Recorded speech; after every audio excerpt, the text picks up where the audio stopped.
Hey, what's up, everybody? Welcome to the Club Junkie podcast. Welcome to another week, another Thursday. We're back. It's crazy this year. It's almost Halloween. I've been dealing with my daughter in Halloween costumes. Poor girl's got like 1,000 ideas, but I can't believe we're already at Halloween. It's insane. So hopefully everybody's having a good week.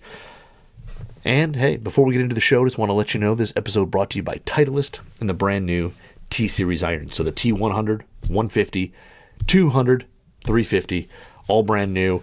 All redesigned, improved upon. It's crazy. So if you guys don't know, I've been playing a combo set of the T200 4 and 5 iron, and then the T150 6 through pitching wedge. I'm a huge fan of the T150 and the T200 for that matter, but the 150 is just like, it's just like that cheater club for that player like myself who's, a 9 handicap. I think just pushed into 10 lately, but just a great blend of great looks like a T100 when you set it down. It is a little bit bigger, but very, very minimal.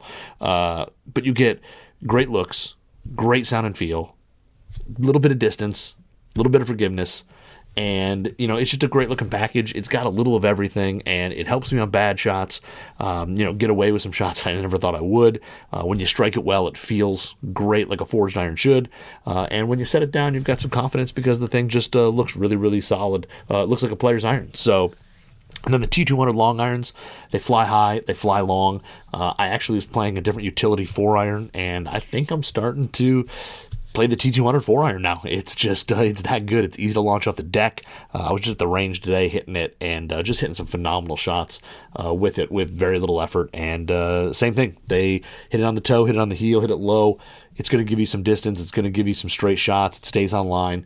It still looks good. T200 sound and feels even better.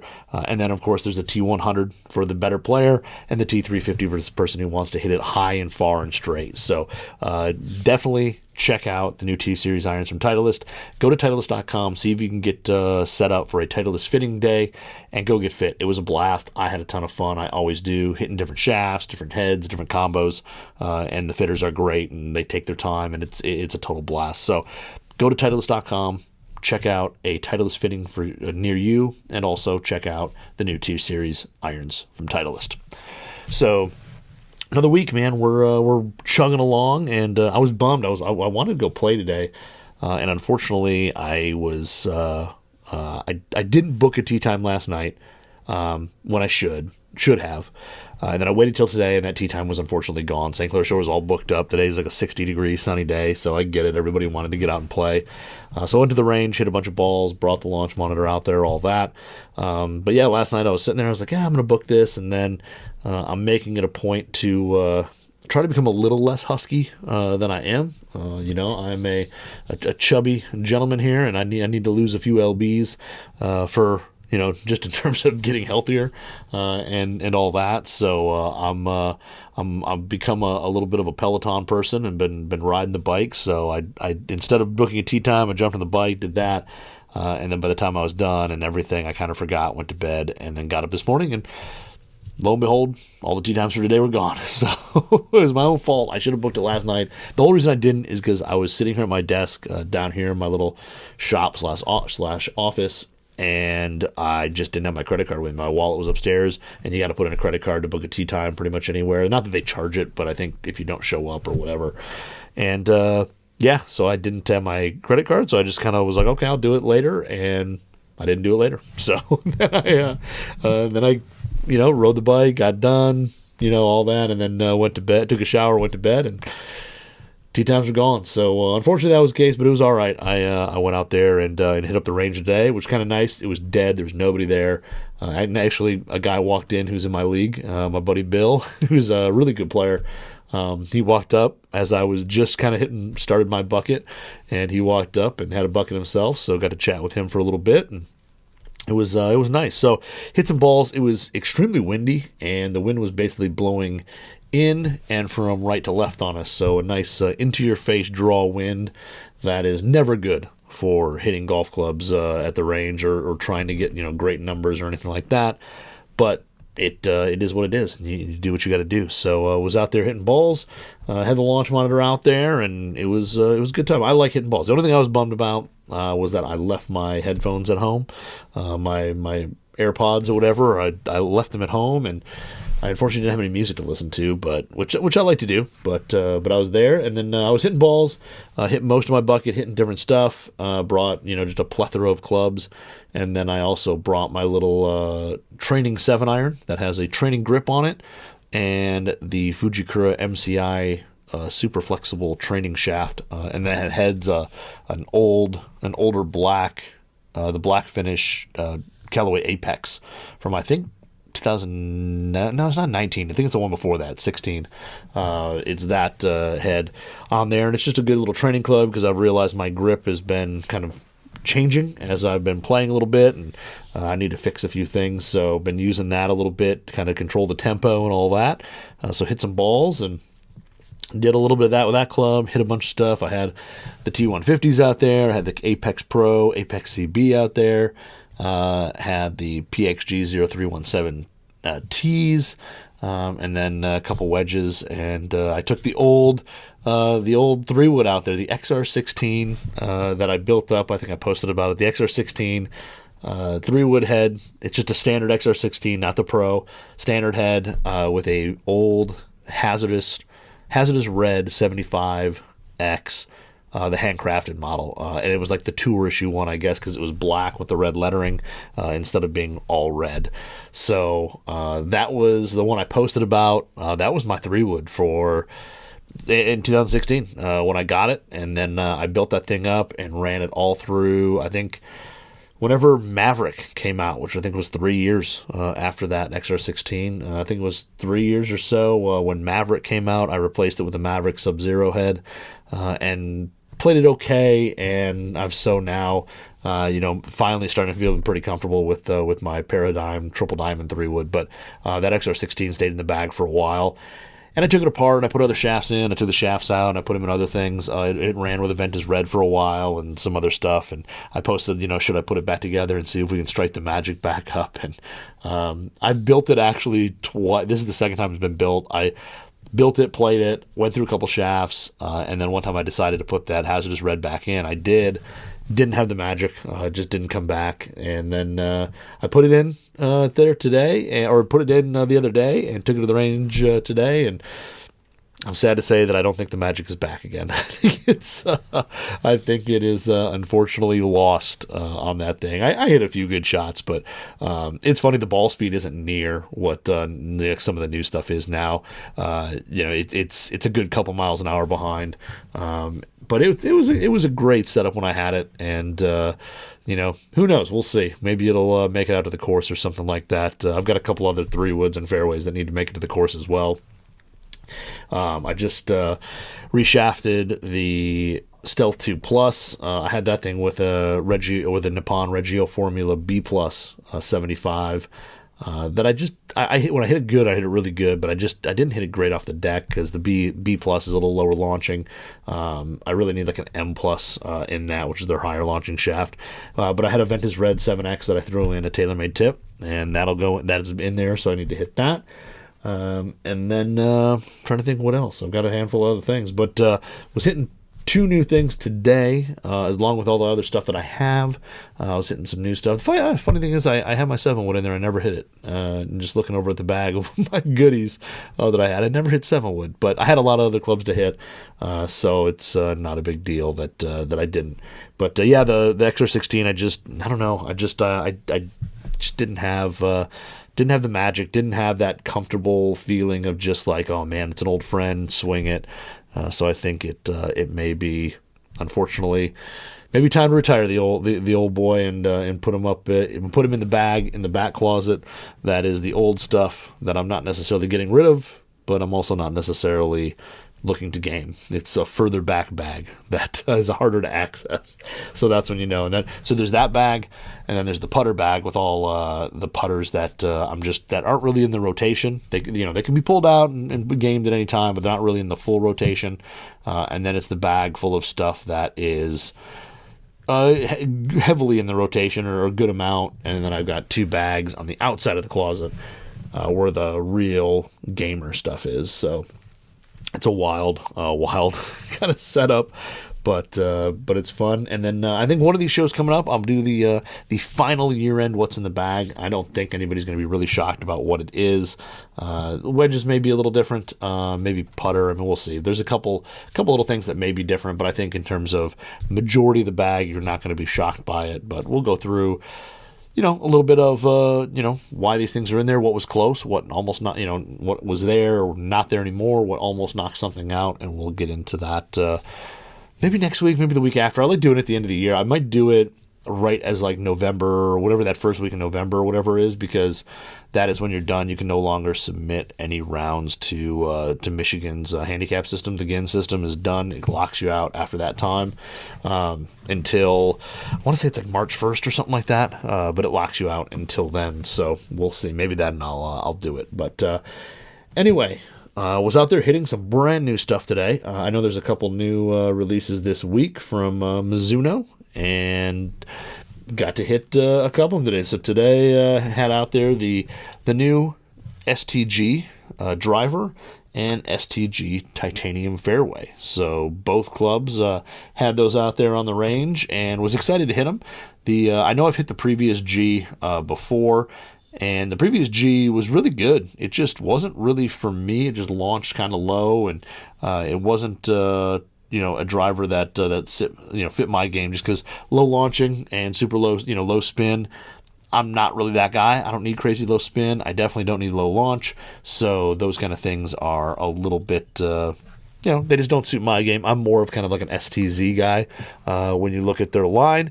But the new G driver is basically their driver with two sliding, is their smaller driver, kind of tour inspired, 440 cc's. So a little bit smaller, not 460, a little bit smaller. It's got a beautiful. I think Mizuno's always done a great job with their finishes, but it's got this black and carbon fiber finish. If you look really closely, which it's not going to come up here on camera, if you're watching this on YouTube, which you can, you just search Golf the BRX Radio, or I think it'll come up from Club Junkie, but.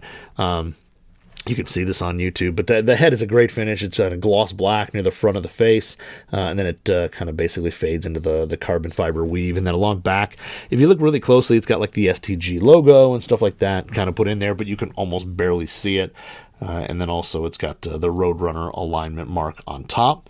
And then you slide over to the bottom, and you've got two sliding weights that slide from front to back, one for draw, one for fade, and they are basically there with two, I want to say, do they have weights on them? They don't say what the weight is on each one. I should have pulled them off before the podcast and weighed them, but two sliding weights, one on the draw side, one on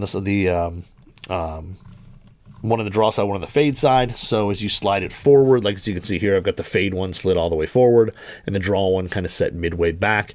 You can slide both of them back for max forgiveness, max launch.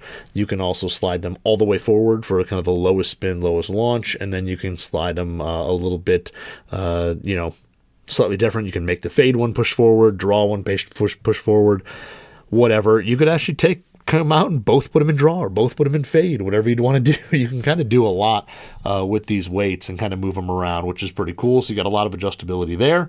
And then Mizuno's hosel, of course, has their interchangeable hosel, which has a bunch of settings on it as well, which allows like this 10.5 driver to go all the way from, I think it's 8.5 degrees to 12.5 degrees. So you can really raise it and lower it as you please or as you see fit. I was playing this thing in pretty much the standard 10.5 setting. Now, the one thing that's interesting when I pulled it out, 440 cc's, which is pretty cool. Forged titanium cup face. It does have the Cortec chamber right below the face, which helps that face kind of flex and move, as well as kind of keep some of the moment of inertia and power into the golf club. But the one thing that's interesting is that the club looks very upright. When you go in there, they basically say that the standard setting on a 9.5 degree head is a 57.5 degree lie angle. This is a 10.5 degree head, and I have not measured it. It definitely looks more upright than 57.5. But I played it pretty much standard 10.5. And like I said, again, looks, I really like the look. And then on the bottom, other than the weights, it's got the the main Roadrunner logo. And I think it's pretty interesting. If you look on the toe, where it does have the carbon fiber crown, the toe actually has, it almost looks like a wraparound carbon fiber there as well. Like it goes from the top of the crown down into the toe and down towards the sliding track. So really moving a lot of carbon around in this head, and gives them a lot of use of that weight elsewhere inside the driver. But 440 cc's, you don't see a ton of compact drivers anymore, but this is one of them, and it looks great at address. I think it's got a really classic shape. Mizuno's been doing pretty classic shape wedges, irons, all that for a long time, but wood wise, this definitely has the most compact look, the most kind of traditional look compared to the STZ, STX that they make in the other two drivers.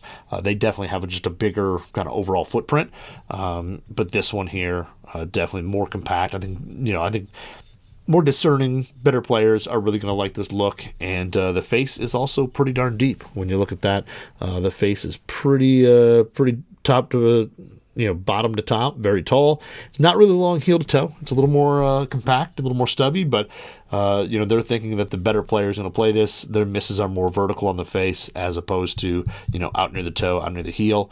So they're built a little bit differently. But these things here, the face is it's a lighter face material, but 9% higher in tensile strength. So new face design as well, forged high LFS on there.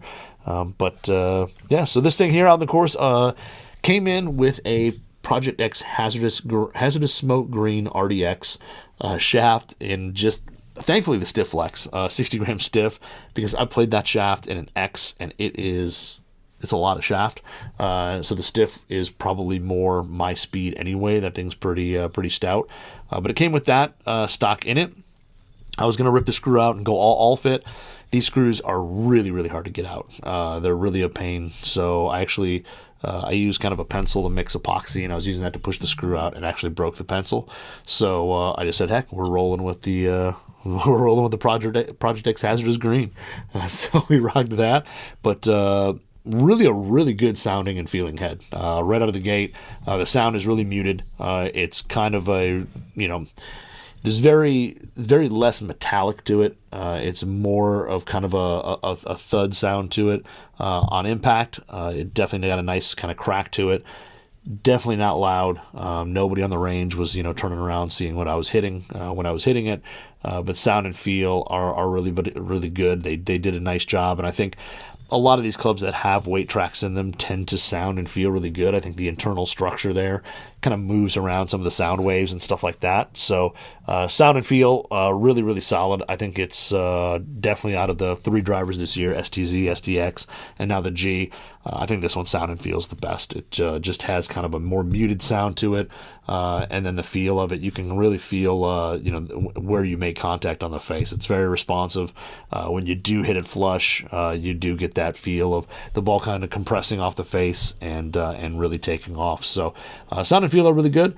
If you hit it off the toe, hit it off the heel a little bit, it is pretty responsive. You're going to know where that contact is. The shots a little bit on the toe are a little harder to tell compared to heel. Heel, you kind of know right away, and I know your swing kind of dictates it as well. But a little off the toe, it's a little harder to tell how far off the toe you got it.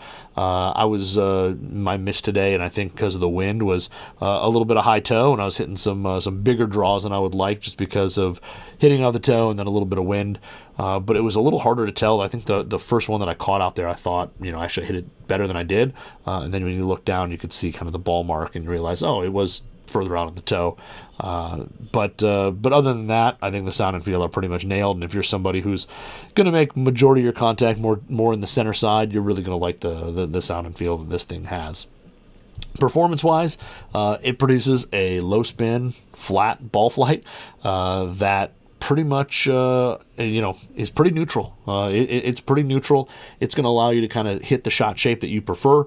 And when you swing it dead straight, it's going to go dead straight. So the first couple shots I hit were just dead straight. I think the first ball I hit, I just absolutely nuked right dead center, right down. I was like, wow, this is pretty good.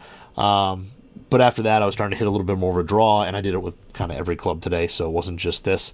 Yeah, hitting this thing out in the range, it's just kind of like that shot shaper's delight. If you're somebody who really likes to work the ball and, play both sides, you go up and, hit your fade on demand, hit your draw on demand, this thing is really going to allow you to have some really control over the ball. And then if you do want to take a little bit of one side out, you go ahead and adjust the bottom weights to whatever your preference is. If you want to, have this thing go full fade, have it go full draw, whatever, you can adjust that. And it's the same with, sliding those weights forward and back.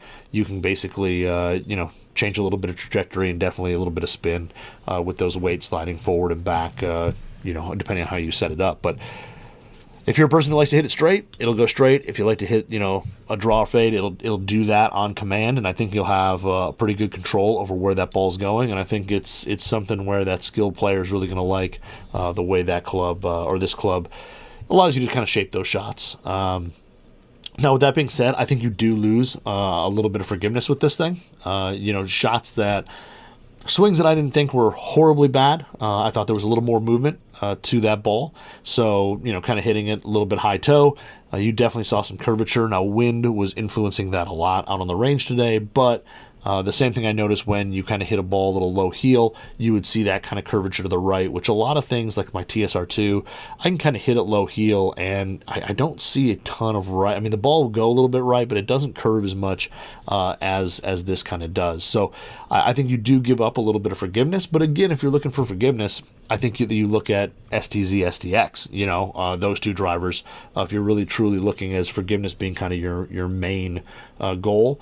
But this thing here, I think you do lose a little bit of that. Now, you can slide the weights back, and it does get a little bit straighter.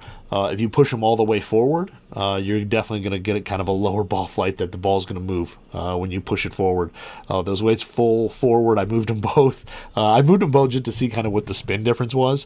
But I did notice that the further you push those weights forward, the little more it would get a little more squirrely on those mishits. So dead center shots still went like crazy, but the more you push those weights forward, the more you're going to see a little bit of movement on those missed shots. Heel or toe, they both want to move and have a little curve to them compared to some other drivers that are definitely touted as more forgiving. Now, speaking of that, moving weights forward and back, and the spin, I of course pushed them all the way forward, moved them all the way back, just to kind of see. And actually, I started it with the weights in the middle. I kind of pushed them both to the center of their tracks and used it that way right out of the gate. And then moving everything back to all the way forward, it was probably around 400 RPM difference for me. We were looking at basically 22 to 2300 RPM pushed all the way forward for well-struck shots and slight draws and stuff like that. And then when the weights were all the way back, we saw some basically, some 2600s, 2700s. And if you hit something kind of, out there to the right that kind of pushed up in the air, I even saw some 28s. Never saw anything over 3,000 RPM in all the shots I was hitting with it. But with weights all the way back, you could get there up to the kind of those 26, 2700 RPM, maybe even 28s, a little bit here. But when you had that thing pushed forward, 22, 2300 was pretty consistent on what I was seeing. So, yeah, I mean, I was looking at kind of almost a 400 RPM difference, which I think is a ton. That's kind of more than most of the drivers that have kind of movable weights. It's usually like kind of that 200 to 300 RPMs I noticed. This one seemed to be a little bit more, at least for me. And then launch-wise, too, this thing just came out definitely flatter as you push that thing forward. I don't know if it was a full degree lower, just because on average, I mean, I'm not that consistent to say like, oh yeah, this is, half a degree higher or lower. But, a lot of the, where I averaged the whole time, because this is, I think, is an overall little flatter launching driver for a 10.5 head. My overall launch was 11.1 for all the drives I hit, and I bet when I shoved that forward, stuff was down near 10, even into slight 9s, and when you pushed it all back, it was probably in the 11s and higher 11s. So Yeah, and then the average spin for me was 2620, 2619 was the average spin. So you take in the shots that I pushed it forward that were like 22, 23, the shots moved it back that were, 26, 27, 28. You're right around 2619 for average spin. So I think it's a pretty low spin head compared to, like, say, my TSR2, which I think, plays in the 26 to 2800 RPM area. This thing played a little bit lower than that. So if you're a player looking for a lower spin head, this may be the answer to something that, spins lower. You can really fine-tune, adjust into your swing there. Smash factor was actually pretty good. Overall average of 145. I was definitely not hitting it dead center every time. So I think the ball speed actually hangs up there pretty good. Now, if you get a good amount out away from the center, you can see some drops like that 145. I mean, there was a handful of 149s when I hit it in the center, but there were a couple lower ones that were in the 143s, 142s that were balls that were, a little further out on the toe that just didn't carry as much ball speed. So I think, again, you'll get a little bit more penalized for bigger misses on this head, where smaller misses I think are going to keep a ton of ball speed and hit some pretty good drives with it. But yeah, smash factor was like 145 pretty much the whole time, and then my carry number, which is, I won't say embarrassing low, but it averaged 225, and again, that was into a win that my 7-iron, that's usually a 160 club for me, was going about 147 on all the 7-irons I brought today. So it was a 13-plus mile yard win for a 7-iron. So I've got to think that these things were going there. I mean, ball speed wise, I averaged average 145.1, which isn't amazingly high, but I mean, I think the ones that were 150 and a little bit higher than that, I think we would have seen a better drive out of, but. Yeah, if you're looking for something that driver-wise you can really fine-tune, really adjust, something that's low spin, I think Mizuno did a great job. Now, I will say that, if you're like me and you hover around that single digit or maybe above, if you're a really strong driver of the ball, great. If you're somebody who's really looking for more forgiveness out of a head while still being low spin, I don't know if this is necessarily the top option. But I mean, if you're looking for a smaller head, 440 cc's, really solid performer, great sound and feel, and I think the looks are really, really just solid. I think they kind of nailed it with the shape and the gloss black and all that. It just looks like a really high quality piece. So the STG. From Mizuno. If you're looking for low spin, looking for a driver you can really kind of work the ball and all that, this thing here is a pretty solid option. It's definitely worth considering, and I think for players who are out there looking for something like looking for a driver and trying some things, I think this is worth trying out. It's going to hold its own against the big companies out there, the big OEMs, and it's going to do some things that some of them I don't think can, like these sliding weights. I think they definitely adjust some spin and can definitely alter a little bit of launch. Now, when I slid like it's set up now, where it's full, kind of full fade, the fade weight is all the way forward, draw weight's halfway back. I did notice a little reduction in draw curvature. Not a ton, but I did notice that. I didn't have enough time and enough balls to slide that one all the way back. I just didn't have enough, balls and swings in me to kind of try every combination of the weights out there. But I did notice as I slid one all the way forward, draw a little bit back halfway, that it did reduce some of that draw shape that I was hitting for most of the day. So I think if you mess around with it and fine tune it, you'll be able to kind of dial it in to pick out kind of the perfect ball flight that you're looking for. So the SDG really solid. Again, I think like the previous SDG that was kind of a player type club. This thing is as well, and I think they did a really nice job with it. So it's definitely it coming in 9.5 and 10.5 heads. And they've got actually a pretty good amount of shafts, too, that they offer. I kind of didn't realize that they offered so many shafts. But, 9.5, 10.5 head. So basically you can go from 7.5 degrees up to 12.5 degrees. So the 9.5 driver goes all the way down to 7.5. And this goes all the way up to 12.5. So you got a lot of adjustment and then some sliding weights. So a lot of good things with the STG, and definitely worth checking out. And again, their custom shaft thing, if you look at it, like you click all shafts and you just kind of go. Now there's some there that are upcharges, of course, like Ventus, Velocor Ventus shafts and Graphite Design tour graphic design stuff is upcharged, but you can get the Kylais on there. They've got a bunch of the Project X stuff. So, I mean, they've got a couple UST shafts. I mean, they've got actually a lot of shafts in there to mess around with if there's something that you're looking to custom order it with. But I had the smoke green, and it was good. It was good. It was good in stiff because I hadn't hit one in stiff in a while. In stiff, I had one in X, and it was just too much. It was just like, nope, this ain't happening. But in stiff, it was really good. But the SDG driver, 440 cc's, not bad. So go to MizunoGolf.com. You can check out more specs on it. And then its little sibling, the STG Titanium Fairway. So yes, doing a titanium fairway as well. I know titanium fairways are kind of the hot button. They're back. People are a big fan of them. I know the Stealth 2 Plus and this and what is it? I think there might be one. Then the Ping G430 LST. But doing a fairway wood, titanium fairway wood with a ton of mass down at the bottom on the sole plate. But they basically tout this as a big, low-spin fairway wood. And much like the driver, I think they did a really nice job of the looks. I think the shape is great. No carbon on the crown that's visible. It's all going to be a straight gloss black, really classic, but a very kind of classic shape as well when you set it down. This is a 5-wood here that they sent in to us. Not hit the 3-wood, just the 5-wood, but very good-looking club. You can see it's got, of course, the Core-Tech chamber, heavy sole weight, all titanium. They've got a beta titanium face on it, but very compact. I'm not going to say very compact. It's pretty compact. I've seen, like the Cobra Aerojet LS 5-wood is way smaller than this.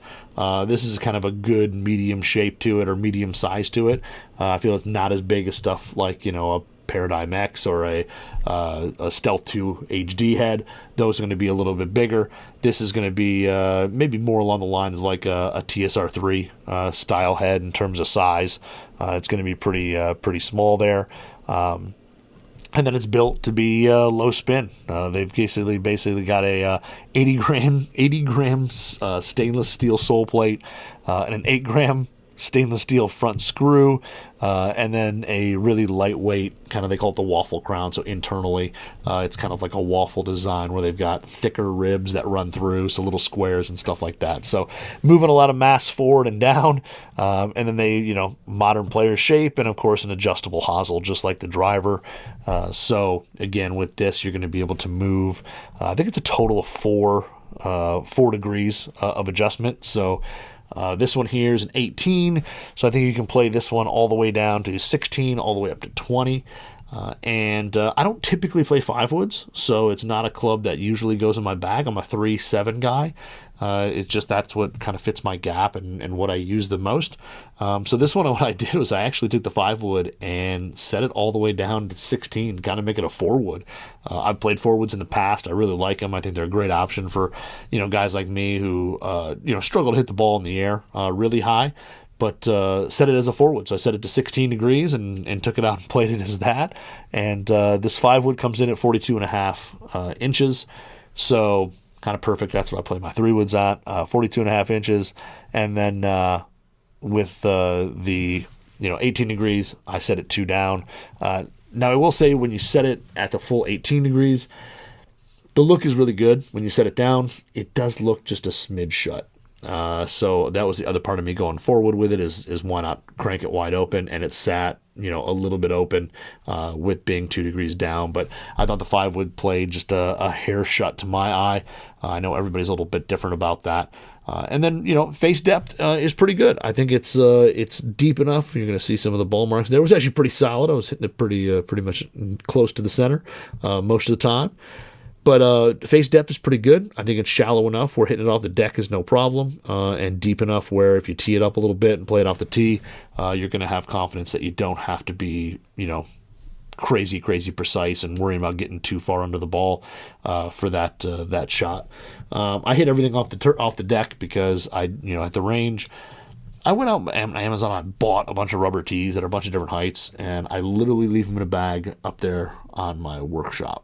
bench. I need to put them in my stupid golf bag because I always forget them, and then I get there and I get PO'd that I don't have something where I can adjust the tee and hit 3-woods off there and all that. So I need to do that more. But still, good looking club. The 3-wood, I'd love to see the 3-wood. I bet that probably sits a little bit more square, but the 5-wood was just a hair close to my eye, but nothing too bad. I could have easily played it at 18 with no problem. Sound and feel on this, definitely a little bit different than the driver. It almost kind of had, I'm trying to explain it without it, again, sounding bad, because I really liked it.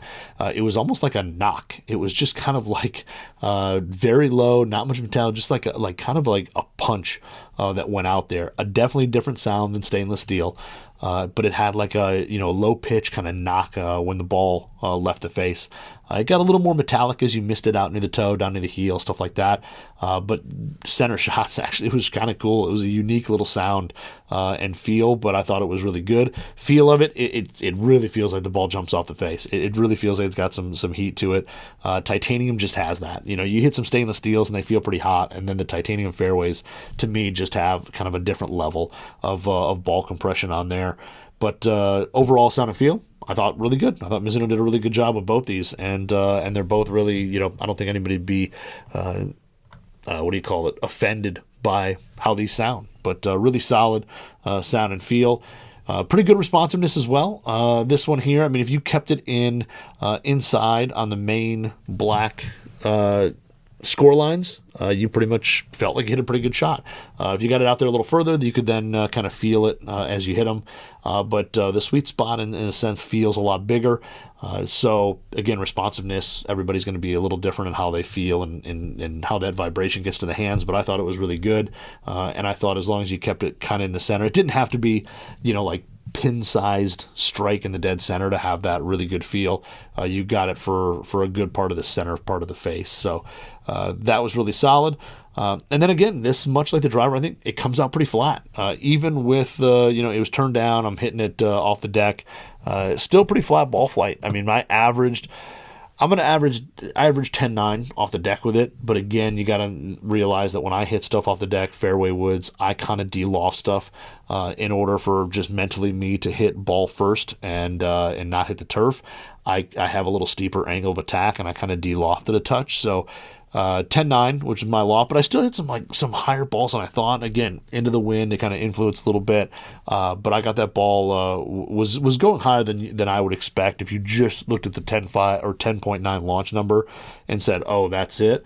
It actually, it felt like the balls were getting up there a little higher, and again, a couple of those lower draws, make way for some really well-struck shots that went, dead center and went higher. So overall, launch-wise, though, definitely a flatter ball flight, a little more boring and penetrating, much like a Stealth 2 Plus or, the Paradigm Triple Diamond, those lower launching, lower spinning heads. It was very much on par with that in terms of seeing that more boring ball flight. Spin, pretty low again. This thing, off the deck, I was in it, and I basically averaged 29.18. So under 3,000, 2,918. And again, I hit down a little bit, so I tend to see a little bit more spin than usual, but pretty low spin. I think most of my 3-woods from if I can remember, are more of that, 3,000 RPM, maybe a little above. But yeah, 29.18 was pretty darn solid. And that, of course, hitting some draws, hitting some stuff that went a little bit to the right, and well-struck shots. The spin stayed down on pretty much everything with this head. And then ball speed was actually really, really fast. That my average is 137.4, but I routinely saw a handful of balls well into the 140 ball speed, like 140, 141. The low 140s, there was a handful of those. And the ball speed actually stayed up pretty good. I mean, if you got too far away in the center, away from center, you're going to see a little reduction in that ball speed. And there were a couple, that were, a little lower in the 130s that I felt like maybe a slightly bigger, more forgiving head might have carried a little more ball speed. But for the better player who's going to be, hitting this, or it's more geared to, I think you're going to see some really, really high, really big ball speeds. Like I said, I'd be really impressed to hit the 3-wood to see what that thing looks like. I bet it's going to be crazy, crazy long, and you see some really high ball speeds because the 5 wood seemed really, really hot. Smash factor was the same as the driver at 145, which is kind of crazy. And then, as I said before, launch was 10.9. Carry on this was definitely a little bit shorter. Again, dead into the wind. My average was 200. The best shot I hit, I think, was 210 into the wind, and that thing just basically hit up in the air, and it just like stopped. I mean, it's like the wind stopped it, and it just stood there for like 3 seconds, and then finally fell out of the sky.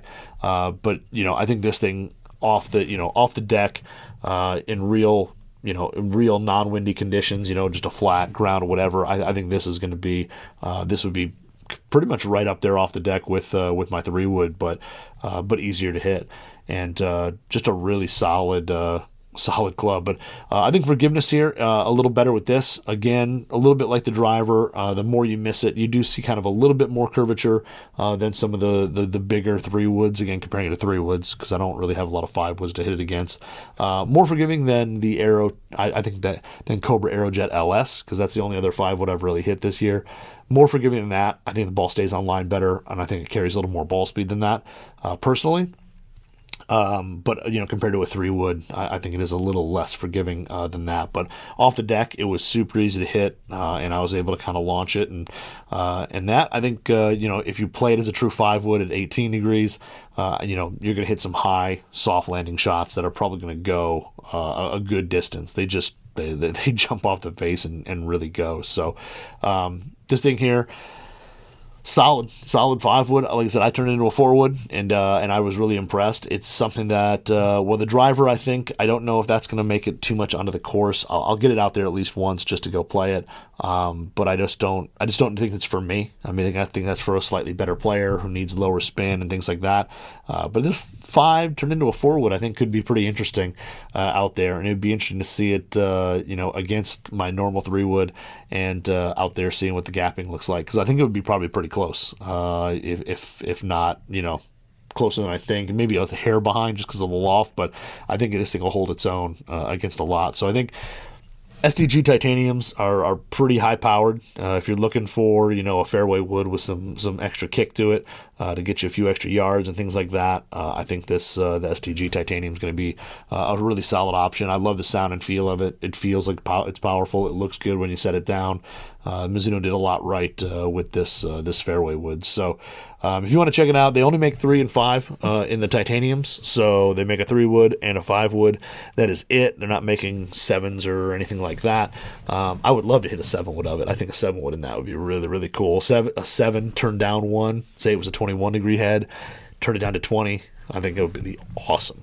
But doesn't exist. So I guess I will keep dreaming on that. But yeah, they're basically, the 15 degree 5 wood will go down from 13 to 17, and this bad boy will go from 16 to 20, as 18 is the middle. But really, really solid. Unfortunately for the lefties, no 5 wood. So this one here is right hand only. 3 wood they do make for lefties, but no, really, really solid fairway. I didn't really have that high of expectations for the fairway. The Mizuno fairways and typically they have kind of deeper faces, and I struggle a little bit with them. But this one here I hit really, really well. So really hit that one well. And again, shaft wise with that was the same. It was a 70 gram stiff flex hazardous smoke green RDX. So again, a little lower launching shaft than I would typically pick out for my fairway, but it played pretty solid. So the STG stuff from Mizuno, it's really good. They did a really nice job with it. I think we've seen some solid performance, and I think if you're a better player who's looking for more firepower workability, and you're willing to give up, you don't need the forgiveness side of it, I think these things are going to provide you with some really some really good shots. And I think if you're somebody especially who likes to work the ball a little bit, these things here are going to allow you to kind of pick your shot, hit it high, hit it low, hit it right, hit it left. I mean, you're just going to be able to hit kind of a bunch of different shots with it. And if you're that kind of player who likes to kind of attack the course that way, I think these things are definitely worth looking at. So MizunoGolf.com. Check out more on the STGs. On there, they've got all the specs, everything like that, all the custom shafts and all that. They offer a good amount, more than you probably realize Mizuno did, because it was more than I did. But yeah, really, really good. So that's all I've got today. Those two boys, that's it. And yeah, hopefully you guys have a good rest of the week. Have a good weekend. Yeah, play some golf if you can. I'm gonna try. We're staying home this weekend. I need to clean out the garage pretty badly and my shed to get ready to put all my stuff in there for the fall. But maybe I can sneak out and play one of the mornings or something like that. So keep your fingers crossed that I can do it. Yeah, so hey, hit me up on Instagram at Club Junkie Pod. If you're watching this on YouTube, please like, subscribe, Golf to BRX Radio. And then also wherever you're listening to this podcast, whether it's Apple, Spotify, whatever, please, man, like, subscribe, do all that stuff. It just helps us grow and all that. And hopefully, if we can get some followers, maybe I can get freed up to do some cool stuff or whatever. So anyway, hope you guys have a good week. We'll talk to you next week.